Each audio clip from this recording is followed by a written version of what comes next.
ẹ kú ojúmọ́ yín ni wa kí wá nílé lóko. Actually this mo plan láti go live lánàá lórí fídíò yìí but because àwọn kankan ló dí mi lọ́wọ́ lórí ọ̀rọ̀ bàbá Obasanjo and Ademola Adeleke, the dancing governor of Osun State. Actually èmi náà mo support máa kó continue torí I don't really understand Nigeria tó jẹ́ pé àwọn tó bá ti ṣe dáadáa ó dà pé Nigeria ti di ìlú aríire má ṣe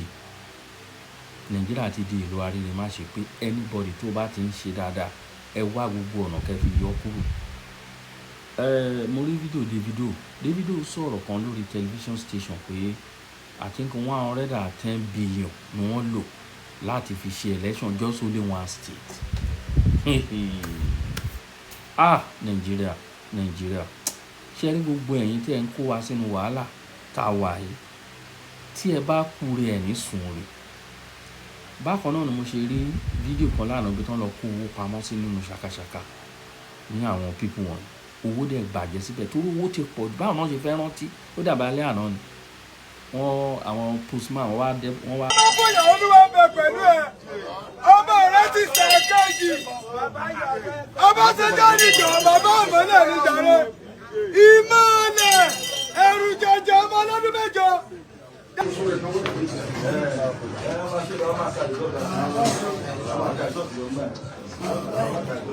Welcome, sir.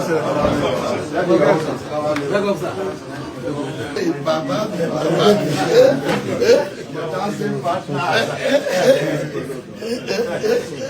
Olúwa mi mo dúpẹ́, Olúwa mi mo dúpẹ́, Olúwa mi mo dúpẹ́, mo dúpẹ́, mo dúpẹ́, mo dúpẹ́.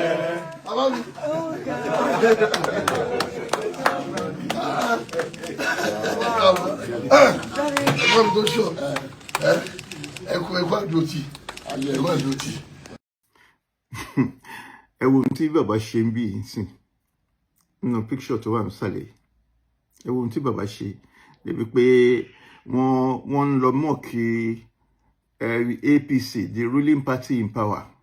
Wọ́n rò pé wọ́n mọ̀ kí Tinubu by going to Osun State láti lọ congratulate Adeleke against the ruling party. Ohun tí bàbá ṣe lọ́jọ́ kìíní pẹ̀lú Abacha tí wọ́n mọ́lé for almost 3 years. Òun náà tún fẹ́ ra wọlé nsìn. Àbí ṣé tí Tinubu tínú ẹ̀ ò dùn pọ́n àwọn lùsẹ̀ Ọ̀ṣun tẹ́yìn wá dìde tẹ́ wá ń lọ congratulate ẹni tó win against the ruling party. Tí Tinubu bá ní kan gbé wọn sìn pé bàbá ẹ ṣì nẹ́ṣẹ̀ wájú mi ẹ wá àkáǹtì fún ẹ̀ṣẹ̀ tẹ́ ṣẹ̀. Gbogbo èèyàn ló mọ̀ pé ẹ sọ pé ẹ ná 16 billion láti ṣe ná ẹ̀ẹ́dẹ̀ rí ná ṣe àwọn èèyàn sì ń sùn ní òkùnkùn. Wọ́n dẹ̀ ń respect yín pé ẹ jẹ́ ká fojú fò. Ṣé gbogbo ìtàn ṣe yìí ń sìn Tinubu tàbí APC tán bá decide láti roll on bàbá ẹ wá rán wọn kan máa wá kéyìn sókè wọn máa bí wọn disrespect bàbá o kí ló dé tán ní disrespect bàbá tí ò dò respect ara wọn. Ṣé bàbá nìkan ló máa kọ́kọ́ jẹ́ former head of state ni àbáwọn náà máa kọ́kọ́ àwọn nìkan náà máa kọ́kọ́ jẹ́ former president. IBB ṣì wà láyé ẹ lè rí ká IBB sọ̀rọ̀ lórí politics mọ́. Abdulsalam ṣì wà láyé ẹ lè rí ká Abdulsalam sọ̀rọ̀ lórí politics mọ́. Gowon ṣì wà láyé Gowon never say anything about politics anymore. Tó bá tiẹ̀ máa sọ gan is in favour of the government in power. Jonathan ṣì wà láyé. Kí ló dé tó jẹ́ yìí nìkan? Why is it only you? Kí ló dé? Kí lẹ rò pé jẹ́? Some people will say you are international figure. International figure irú international figure wo nìyẹn? Bàbá gbogbo ayé ló yẹ kẹ́ jẹ́ nsìn kò ń ṣe bàbá anybody. Ẹ bá bàbá sọ̀rọ̀. Ẹni tó bá have his ears you better warn him honestly, because kékeré ni ìtàbáṣà ṣe fún wọn. Tinubu tẹ̀ ń wò yẹn kì í ṣe ẹran rírọ̀ honestly, ẹni tí ò bá mọ̀ kó tó ti mọ̀ rọ̀ á bá bàbá fà kanlẹ̀ ni. Ẹ wọ́n nu bàbá o, I'm telling you, ẹ wọ́n nu bàbá.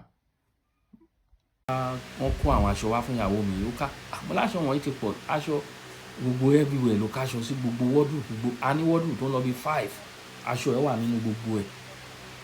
Mo lóun ló fà á kò ní rántí aṣọ mi mọ́, ó bá yẹ sí káṣọ tuntun síta, ó káṣọ tuntun síta, ó lóun rántí mọ́. Mo ní bó ṣe rí gẹ́lẹ́ ni mo wá fi ń ṣe example fún pé wo fídíò tí mo rí yìí, owó bá ti pọ̀ jù wọn ò lè rántí mọ́, owó ti rust 100 note, ó ti rust, ó ti bàjẹ́. Tẹ́ ẹ bá kúre ẹ̀ ní sùnre, Adémọ́lá Adélékè bó ṣe ń ṣe dáadáa tó ní Ọ̀ṣun state, ẹ wo bí gbogbo ará ìlú ṣe dìde náà, èrò mọbi tó ń lọ, ẹ má ṣẹ́wó sérò. Àwọn èèyàn ń gba 50,000, wọ́n ń gba 40,000, wọ́n dìbò fún conscience wọn. Ẹ wo ẹ̀yin ènìyàn, election tó ń bọ̀ yìí, ẹ yára yín ní brain o. Anybody bá fún yín lówó, ẹ gbà lọ́wọ́ wọn, owó yín ni. Tẹ́lẹ̀tẹ́lẹ̀ ni màmá ní ẹ má gbowó lọ́wọ́ wọn o. Àṣìṣọ ọ̀rọ̀ nìyẹn o. Ẹ gbowó lọ́wọ́ wọn, ẹ dìbò. Vote for your conscience. Vote your conscience, ẹ dìbò. Ẹ bá dìbò wọn ṣáfẹ́, wọn ò ní lè lọ dọwọ́ yín. Tó bá fún yín ní ráìsì, ẹ gbà lọ́wọ́ wọn, owó wa náà fi rà. Ẹ ṣe jẹ, ẹ dìbò fún ẹni tó bá wà lọ́kàn yín tẹ́ fẹ́ dìbò fún. Ẹ má jẹ́ kẹ́ni kọ̀ọ̀kan fún yá. Okay, ṣé 50,000 ẹ lè fẹ́ fi jẹun fún 4 years? Òun lè fẹ́ fi jẹun fún 4 years. Ẹ̀yin ènìyàn ẹ jìnnà o. Ẹ wo arábìnrin tó ń pera ẹ̀ ní kinní kan tó ń ṣe wèrè kiri lórí social media. Mo ti ní mi ní gbé fídíò woman mi ní dáhùn sí. Ìwọ tó jóbìnrin, ó wá ń ṣe bílẹ̀. Ṣé bí Nàìjíríà ṣe ń lọ ṣó ń dùn mọ́ yín nínú ni? Ẹ wo bàbá Ọbásanjọ́. Yes, káàbọ̀ níre iyọ̀ kíre náà lè tẹ̀ wá lọ́wọ́. Ẹ̀yin náà wà lára àwọn tó bá Nàìjíríà débi tó dé yìí. Bàbá, ẹ wà lára àwọn tẹ́ bá Nàìjíríà débi tó dé, tẹ́ bá jẹ́ débi tó dé, tó pé ẹ̀ kì í wà níbi ìkọ́ dáadáa. Torí nǹkan tí bàbá Ọbásanjọ́ ń try láti ṣe. Ẹ má bínú kọ̀ọ̀kan ló wọrí fún yẹn. Nǹkan tí bàbá Ọbásanjọ́ ń try láti ṣe ni pé bàbá Ọbásanjọ́ wọ́n fẹ́ fi Tinubu ṣe yẹ̀yẹ́ ni, President Tinubu náà fẹ́ fi ṣe yẹ̀yẹ́. President Tinubu òun ni bàbá fẹ́ fi ṣe yẹ̀yẹ́. Ṣé rí gbogbo ilé yìí, we don't need it. Àwa ọmọ Yorùbá á máa ṣọ̀tẹ̀ ara wa. Ẹ wo bọ́n ṣe ń ṣọ̀tẹ̀ Adélékè. Wọ́n lọ sọ pé ṣé à ń bọ̀ dé àbí kí náà ń korúkọ máa di ọ̀dà wọn kíní. Ẹ gbogbo ọgbọ́n torí pé wà lé APC. Gbogbo ọgbọ́n tó wá fi ẹ wo àwọn governor of other state, ẹ mọ iye governor tó wá sí Ọ̀ṣun state torí ẹ̀ ní governorship election. Kọ́n ṣáà lè rí igi kí lẹ fẹ́ gbà mẹ́tẹ́ fẹ́ sọ Nàìjíríà di one state system, one party system tí ò dẹ̀ lè wọ́, kò lè sí àǹfààní fún wa, kò lè ṣe kò lè ṣe wá lóore kọ̀ọ̀kan. Wọ́n sọ Nàìjíríà di one party system. Okay, àwọn wo ló fẹ́ máa lọ challenge wọn? Àwọn wo ló fẹ́ máa challenge wọn tí wọ́n bá ṣe nǹkan dáadáa? Ṣé bí nǹkan tó jẹ́ kó ń gbìyànjú kó ń ṣe nǹkan ní bó ṣe ń àtàkì ara wọn, yìí òun nìkan tí fi ń yàtọ̀ díẹ̀díẹ̀. But ẹ bá sọ Nàìjíríà di one party system, nǹkan ò lè lọ dáadáa. Let's tell ourselves the truth. Ẹ jẹ́ ká bára wa sọ tọ̀rọ̀. Nǹkan ò lè lọ dáadáa ní Nàìjíríà. Èmi ò tí ì rí country tán, even America tẹ́ sọ pé ń copy democracy wọn tó jẹ́ pé orí yín ò dẹ̀ pé rádaràdá lẹ́ ń ṣe. Ṣé bọ́n ṣe ń ṣe rè? Ṣé wọ́n ń ṣe one party system? Àwọn tó colonize yín tó kó yín lẹ́rú ní UK, United Kingdom, ṣé one party ni wọ́n ṣe ń bẹ̀? Why tí tẹ́ fẹ́ sọ Nàìjíríà di one party system? Bàbá Tinubu ẹ̀yin ló mú gbogbo ilé, ẹ̀yin ló fi lọ́lẹ̀ tí gbogbo gómìnà tó ti di camp padà sí kinní. Okay, presidency election tó fẹ́ ṣe lóòótọ́, èmi ò lè sọ pé mo fẹ́ stand fún ẹnìkan. Ẹni tó bá wọ̀nyí kẹ́ ẹ dìbò fún.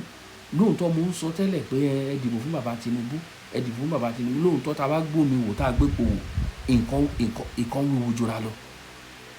Tá a bá gbé po wò, tá a gbómi wò, torí lóòótọ́ tí tó bá yẹ pé kì í ṣe Yorùbá ló wà ń bẹ̀, nǹkan á wọ́ọ̀sì ju eléyìí lọ, especially lórí ọ̀rọ̀ ààbò. Gbogbo eléyìí tí Ìgbòho ń ṣe, ẹ rí bí nǹkan ṣe lọlẹ̀ ẹ̀sìn. Àfi tá a bá fẹ́ parọ́ tọra wa lókù. Ẹ rí bí gbogbo nǹkan ṣe lọlẹ̀ lórí bí ìlú ẹkùn ṣe ń lálẹ̀ hù lójoojúmọ́ everywhere. Ẹ rí bí nǹkan ṣe lọlẹ̀. Nǹkan yẹn number 1 ni mo torí sọ pé yes, mo support bàbá Tinubu.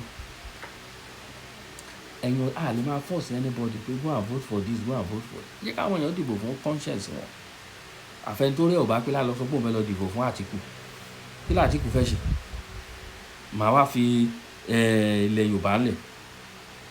ṣe rí ẹ má jẹ́ ká tanra wa tribalism ò lè jẹ́ kí Nàìjíríà work bẹ́ẹ̀ ni mo sọ tribalism ò lè jẹ́ kí wọ́n Nàìjíríà ò lè work ẹ jẹ́ ká sọ nǹkan tó wà nù wá síta ọmọ Yíbò àwa fi Òbí sílẹ̀ àwa náà fẹ́ máa support Tinubu mélòó nínú wọn láti sọ fún ẹgbẹ́ òun fẹ́ support ẹ̀ a máa rí nínú wọn náà tó máa support Tinubu o torí bó ṣe rí náà lára àwọn ọmọ Yorùbá àkọ́kọ́ náà tó ń support Àtíkù tó ń support Peter Obi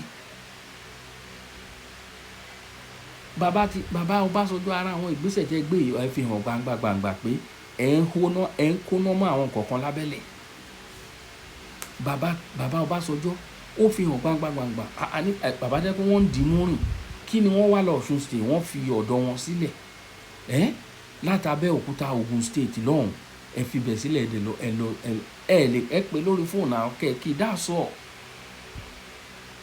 wọ́n fẹ́ ṣe kí bàbá Tinubu lè rí kí ló ẹ̀ máa bàjẹ́ kí lè wá fẹ́ gbà ń bẹ̀ kí ni nǹkan tẹ́ ẹ fẹ́ gbà ń bẹ̀ wọ́n làgbà kí wà lọ́jà kórè ọmọ tuntun wọ́ irú àgbà wo làgbà ti rí ẹ̀yin lẹ́ bàálù jẹ́ débi tó dé amóye nǹkan kò sí bẹ́ẹ̀ yẹn ṣe ṣèjọba á ní àwọn nǹkan tá a ṣe á ní àwọn ibi tó dẹ̀ kù sí but èyí tẹ́ ẹ bàjẹ́ ló pọ̀ jù àmọ́ bẹ́ẹ̀ ṣe balẹ̀ Yorùbá jẹ́ bàbá Ọbásanjọ́ ìtàn wà ńlẹ̀ ẹ mú gbogbo nǹkan ilẹ̀ Yorùbá ẹ máa kó dànù fún wọn wọ́n máa kó dànù fún wọn we need to èèyàn lè yí ọ̀nà ẹnu padà ọ̀nà oko padà abìlà tẹ̀sí ọ̀nà ẹnu ẹ gbọ́ èèyàn lè pa ọ̀nà oko dà abìlà tà sí ọ̀nà ẹnu bàbá Tinubu bàbá Ọbásanjọ́ ibùlẹ̀ tòsí ẹ̀yin ta lẹ wà gangan ẹ fara síta kẹjẹ káwọn èèyàn mọ̀ èmi rò pé bàbá ọmọ Ìyábọ̀ Ọbásanjọ́ dà pé ṣé APC náà lòun náà di káàmpù lọ last time from PDP I think so ọmọ Àtíkù kan náà òun náà kúrò lẹ́gbẹ́ tó wà tẹ́lẹ̀ ṣé DC ló lọ ń gbà yẹn òun náà wá darapọ̀ mọ́ APC politics lẹ́ ń wò yẹn politics ẹ̀yin ọ̀dọ́ ìwọ̀nba time tó kù ní mo fẹ́ lò ẹ̀yin ọ̀dọ́ ẹ má jẹ́ kán lò yín fún tools ẹ má jẹ́ kán lò yín fún irinṣẹ́ dé tòrótòró torí kò sí bọ́ ṣe lè ṣe election Nàìjíríà wọ́n ti mọ àwọn boys tán fẹ́ lò tí wọ́n á fi ṣe jàǹdùkú tí wọ́n á fi ṣe àwọn iṣẹ́ ibi ẹ lọ kó àwọn èèyàn wá kí wọ́n máa dèrò ìlẹ́gà fún àwọn ènìyàn ṣó mọ́ ọpọlọ wá ẹ ti bàálù jẹ́ gbogbo bá a ṣe ń pariwo tó àwọn ènìyàn wa náà wọn ọ̀dẹ̀ bí jí kọ́ máa fún yín ní owó kéékèèké kẹgbà kẹ lọ fi dìbò ṣó mọ́ ọpọlọ wá ni ẹ gba owó ìlọ́wọ́ wọn ẹ dìbò fún ẹni tó bá wà lọ́kàn yín ẹni tẹ́ bá mọ̀ tó ń ṣe dáadáa ẹ wo nǹkan tá Adémọ́lá Adélékè ṣe sí Ọ̀ṣun state náà ẹ wo nǹkan tó ṣe ojú ayé rí ẹ wo bó ṣe tó Ọ̀ṣun state Ọlọ́run ẹ wo Ondo state ẹ fi compare Ọ̀ṣun state wọ́n ṣe gómìnà wa ṣe ẹ wo ẹ jẹ́ ká tẹ̀ fi gbogbo yẹn lẹ́bi kẹ́yìn má ṣe ọ̀rọ̀ sọ Ọlọ́run á ṣàṣàánú fún wa o à ń pariwo tó ẹ̀yin ènìyàn ẹ̀yin lẹ gbọ́ wa o ẹ̀yin lẹ gbọ́ o kò ní jù báyìí lọ.